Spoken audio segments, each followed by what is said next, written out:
Assalamualaikum warahmatullahi wabarakatuh. Salah satu hama dari maggot BSF adalah tikus.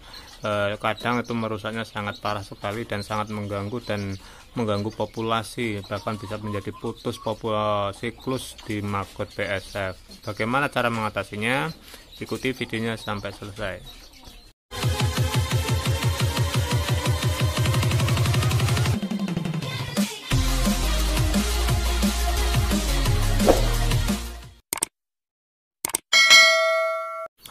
Tikus di kandang BSF atau maggot BSF yang diaplikasikan dengan kandang ayam, kadang-kadang kandangnya kan sudah desain sedemikian rupa yang ala kadarnya, yang tadinya sudah seperti ini misalkan.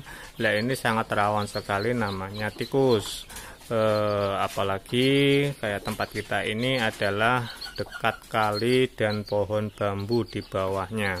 Nah, ini di belakang bebek sana, kandang bebek itu adalah pohon bambu dan bawahnya sudah kali. Nah, itu di bambu saya pernah bongkar itu, lihat itu tikusnya gede-gede sekali dan beranak pinak.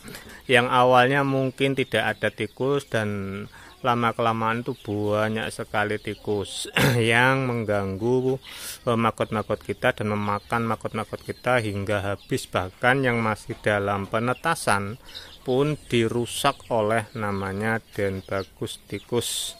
Nah, untuk itu bagaimana cara mengatasinya? Banyak sekali caranya. Namun yang kita lakukan itu kalau memakai lem itu cuma 1-2 yang bisa ketangkep.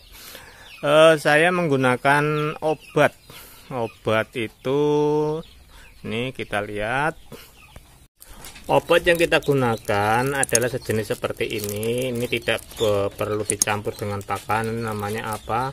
Yang jelas teman-teman banyak yang paham fosfat apa itu namanya. Ini tinggal dibuang atau ditaruh di tempat-tempat yang menjadi jalan tikus. Nah, kita buang saja atau ditaruh di mana tempat yang menjadi lalu lintas tikus-tikus, bahkan tempat-tempat atas plafon dan lain sebagainya. Itu kita buangin ini insya Allah dalam 1 minggu tikus-tikus akan lemes. Nah, jenis obat ini, mengapa saya pakai ini obatnya, karena kalau seperti ini kalau matinya tidak kena air itu akan kering tikusnya, tidak berbau dan tidak menjadi bangkai yang mengganggu penciuman kita. Namun kalau misalkan tikusnya kena air basah ya tetap berbau. Yang jelas bangkainya berbau dan busuk.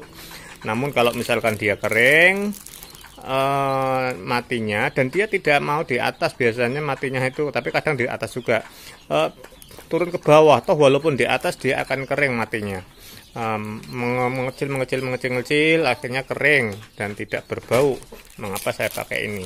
Dan alhamdulillah dalam 1 minggu, 2 minggu itu yang tadinya banyak sekali dulu itu bersih tikus-tikus yang ada di kandang-kandang kita. Yang mungkin yang belum tak asah itu di kandang bebek kemarin ada 21 yang belum tak taruh obat yang di kandang bebek. Kemarin lihat ada 1-2 yang ada di kandang bebek.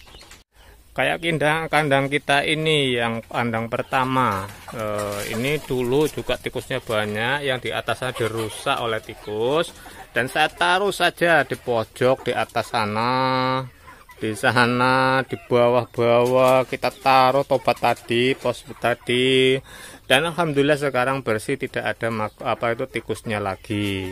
Nah, otomatis maggot kita akan aman dari hama namanya tikus.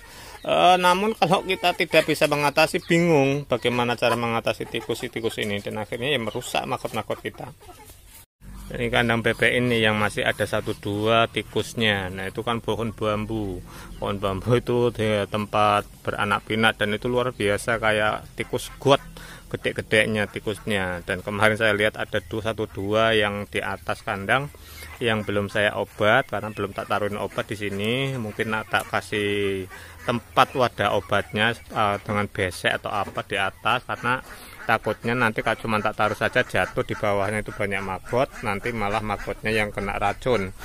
Kandang kalau misalkan teman-teman mau membuat yang anti tikus, kandang bebek, kandang makot yang anti tikus, sebenarnya kalau misalkan ada modal itu bisa. Jadi tanpa kita mengobat tikus, kandang kita sudah aman dari tikus. Kita didesain secara sedemikian mungkin yang kita kita semen keliling mungkin setengah meter, setengah atau 1 meter, atau dengan kita lingling dengan seng atau apalah. Nah itu nanti dia terhindar dari tikus dan lain sebagainya, hama-hama yang lain. Karena kalau sudah didesain sedemikian, mungkin hama-hama juga tidak akan menyerang di budidaya makot kita. Jadi kalau misalnya kandang-kandang seperti tempat kita ini, kalau misalnya kita tidak atasi hama-hamanya, ya otomatis sangat banyak sekali. Begitu juga tempat teman-teman itu, kalau misalkan kandang yang sudah ada kita padukan dengan makot BSF tanpa kita atasi hamanya, ya otomatis akan merusak siklus dari budidaya makot kita. Maka dari itu kita perlu mengatasinya, membasminya apa yang menjadi hama-hama budidaya makot kita. Lah dari situ kalau misalkan teman-teman, kalau misalkan dari awal udah saya bilang tadi, ya didesain sedemikian mungkin lah. Kalau ada modalnya agar apa? Kita tidak direpotkan oleh membasmi hama-hama dari makot BSF.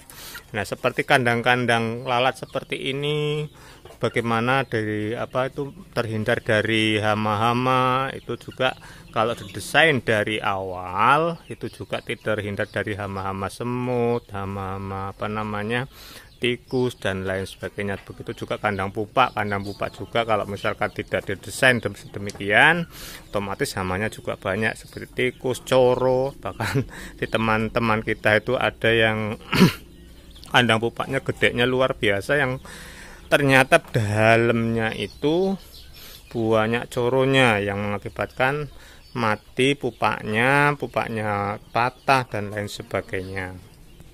Semua sangat mudah, terlihat mudah atau sangat gampang kalau kita sudah tahu caranya. Namun kalau misalkan kita belum tahu caranya, ketika mengalami masalah kita akan kebingungan sendiri dan akhirnya malah terganggu ke dalam budidaya dan ternak kita. Dan mungkin akan saya bahas di video selanjutnya, yaitu beternak terpadu dari hulu ke hilir agar hasilnya maksimal. Karena kalau misalkan dari hulu hilir kita paham dengan budaya makot, dengan ternak, otomatis nanti hasilnya akan melimpah dan yang jelas sesuai dengan kemampuan dan ternak-ternak kita. Mungkin itu saja yang bisa saya sampaikan, mudah-mudahan bermanfaat. Sekian, wassalamualaikum warahmatullahi wabarakatuh.